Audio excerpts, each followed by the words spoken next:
শিৱসাগৰ জিলা কংগ্ৰেছ দ্বাৰা আয়োজিত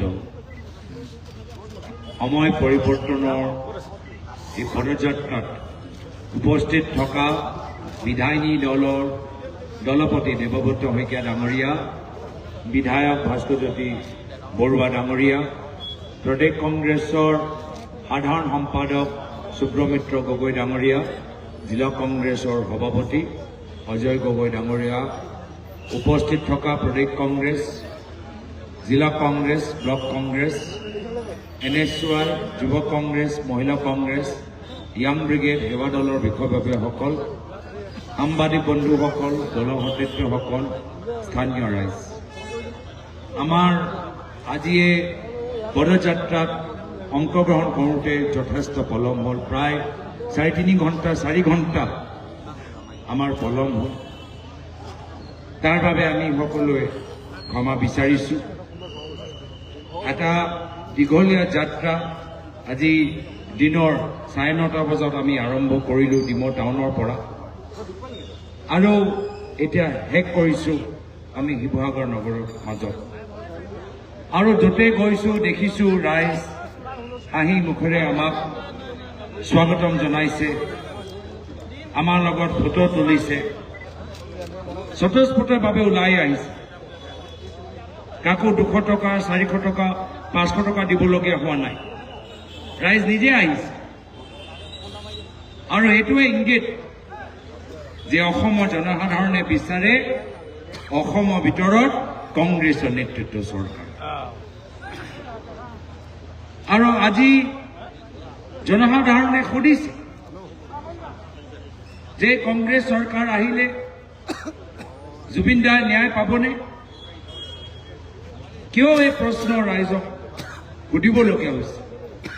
যিহেতু অসমৰ জনসাধাৰণে জানে যে যেতিয়া লোকে হিমন্ত বিশ্ব শৰ্মা ডাঙৰীয়া অসমৰ মুখ্যমন্ত্ৰী হৈ থাকিব, আমি বাস্তৱ তথ্য আৰু ন্যায় আমি কেতিয়াও নাপাম। আজি খনপুৰত জুবিন ক্ষেত্ৰৰ অৱস্থা চাওক। তীৰ্থস্থল হ'ল জুবিন ক্ষেত্ৰ, আৰু দেৱব্ৰত শইকীয়া ডাঙৰীয়াই কৈছে এইখন চৰকাৰ কিছু ডাঙৰ অদৰকাৰী ফ্লাইঅভাৰ বনাওঁতে কিমান তৎপৰ, কিন্তু জুবিন ক্ষেত্ৰত আজিলৈকে বাউণ্ডাৰী ৱাল এটা মাৰা নাই। জুবিন ক্ষেত্ৰত আজিলৈকে চাফ চিকুণ তেওঁলোকে ৰাখিব পৰা নাই।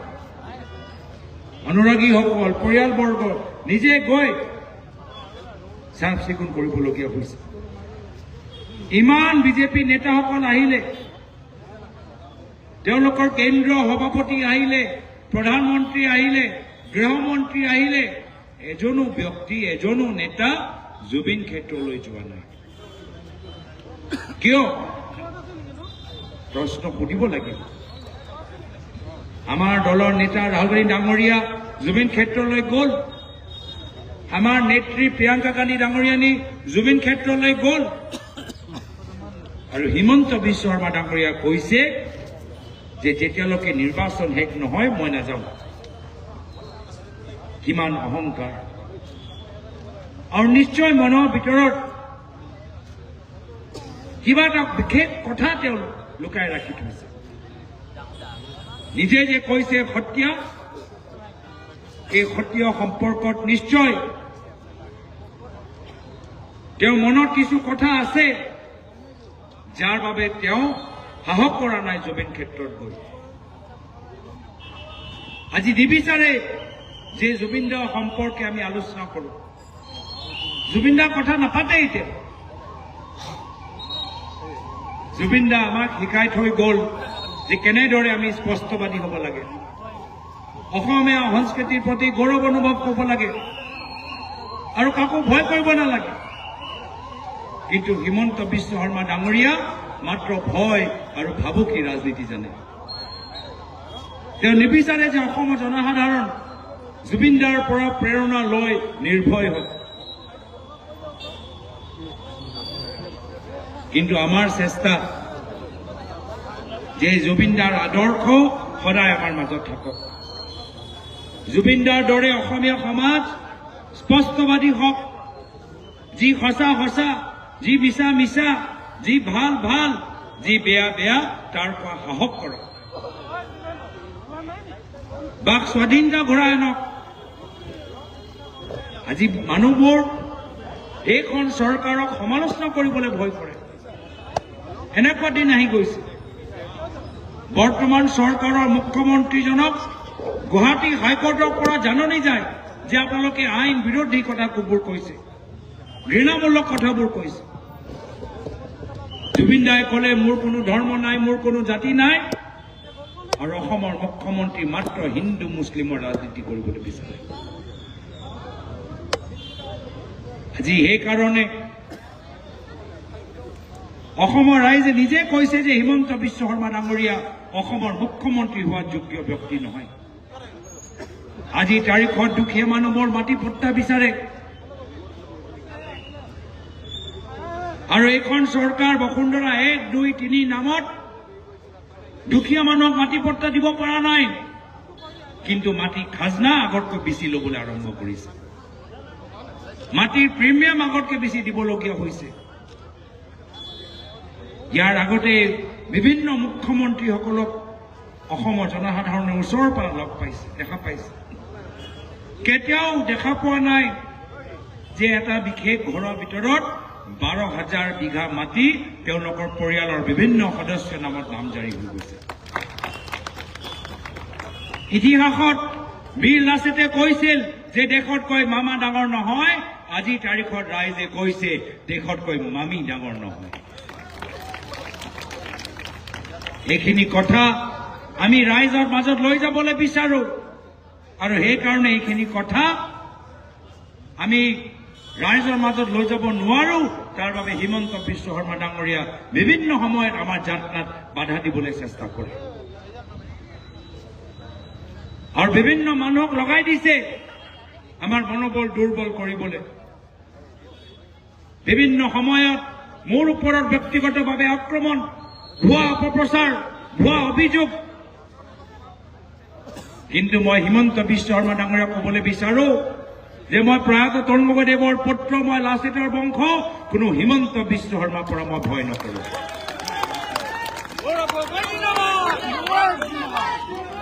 হিমন্ত বিশ্ব শৰ্মা ডাঙৰীয়া ইমান অহংকাৰ, কেন্দ্ৰ চৰকাৰৰ লগত আলোচনা নকৰাকৈ নিজে ঘোষণা কৰি দিলে যে 6টা জনগোষ্ঠী জনজাতিকৰণ হ'ব নোৱাৰে। Who is Himanta Biswa Sarma? কোন হয় হিমন্ত বিশ্ব শৰ্মা 6টা জনগোষ্ঠী জনজাতিকৰণৰ বাধা দিবলৈ? সেইকাৰণে আমাক নিজৰ কথাবোৰ ভয় নকৰাকৈ ক'ব লাগিব, ৰাইজৰ মাজত লৈ যাব লাগিব। মহিলাসকলে ভালদৰে বুজি পাইছে যে মাত্ৰ 1250 টকাত ঘৰ নচলে। মহিলাবোৰ আজি তাৰিখত হিতাধিকাৰী হ'বলৈ বিচৰা নাই, তেওঁলোকে এগৰাকী সবল নাৰী হ'বলৈ বিচাৰে। পইচা নহয় চাকৰি বিচাৰে, 1250 টকা নহয় নিজে উৎপাদন কৰাৰ বাবে সামগ্ৰী বিচাৰে, প্ৰশিক্ষণ বিচাৰে, বেংকৰ পৰা লোন বিচাৰে, নিজৰ দোকান খুলিবলৈ এটা সুযোগ বিচাৰে। কিন্তু সেইখিনি আজি তাৰিখত হিমন্ত বিশ্ব শৰ্মা ডাঙৰীয়া কৰা নাই। চাৰিওফালে মদৰ দোকান খুলি দিছে, ড্ৰাগছৰ সমস্যা আগতকৈ বেছি বাঢ়ি গৈছে, মহিলা বিৰুদ্ধে অপৰাধ আগতকৈ বেছি। কিন্তু মহিলাবোৰ যেতিয়া পুলিচ থানালৈ যায়, পুলিচে তেওঁলোকৰ কেছ নলয়। কিয়? হিমন্ত বিশ্ব শৰ্মা ডাঙৰীয়া নিৰ্দেশ দিছে যে প্ৰতি বছৰ FIR-ৰ সংখ্যা কমি যাব লাগে। এয়া হ'ল বৰ্তমানৰ পৰিস্থিতি। আজি মহিলাসকলে ন্যায় পোৱা নাই, যুৱকসকলে সংস্থাপন পোৱা নাই, বাগানৰ শ্ৰমিকসকল পেটত গামোচা মাৰি আজি তেওঁলোকে ৰাতি একো নোখোৱাকৈ আজি তেওঁলোকে শুবলৈ গৈছে। বিভিন্ন ই-কমাৰ্চৰ বাবে আমাৰ সৰু সৰু দোকান, শ্বপিং মল বন্ধ হৈ গৈছে। সাংবাদিকে প্ৰশ্ন সুধিলেই সাংবাদিকক কোৱা যায় যে মই তোমাৰ চেনেলৰ মালিকক চিনি পাওঁ। অসম কোন দিশলৈ গৈ আছে সকলোৱে এই সম্পৰ্কত চিন্তিত, আৰু সেইকাৰণে ৰাইজে ইতিমধ্যে জানে যে বিকল্প এটাহে কংগ্ৰেছৰ নেতৃত্বৰ চৰকাৰ। আৰু সেইকাৰণে আমি বিভিন্ন সময়ত আপোনালোকৰ মাজত আহিছো। আপোনালোকে আগবাঢ়ি যাওক, গৈ সংগঠন শক্তিশালী কৰক আমাৰ সংগঠন শক্তিশালী নহলে আমি নিজৰ কথাবোৰ ৰাইজৰ মাজত লৈ যাব নোৱাৰিম সেইকাৰণে আগবাঢ়ি যাওক আমি সদায় কংগ্ৰেছ দলৰ লগত আছো আৰু কংগ্ৰেছ দল ইতিমধ্যে যথেষ্ট শক্তিশালী হৈছে আৰু শক্তিশালী হোৱাটো মই বিচাৰো মই আজি তাৰিখত পুনৰবাৰ ইয়াত আহোঁতে যে পলম হ'ল তাৰ বাবে ক্ষমা বিচাৰি সকলোকে আজি এই পদযাত্ৰাত অংশগ্ৰহণ কৰাৰ বাবে ধন্যবাদ কৃতজ্ঞতা জ্ঞাপন কৰি সকলোৰ ঘৰৰ মংগলৰ কামনা কৰি ইয়াতে নিজৰ চমু দুআষাৰ সামৰিছো ধন্যবাদ জয় হিন্দ জয় আয়ত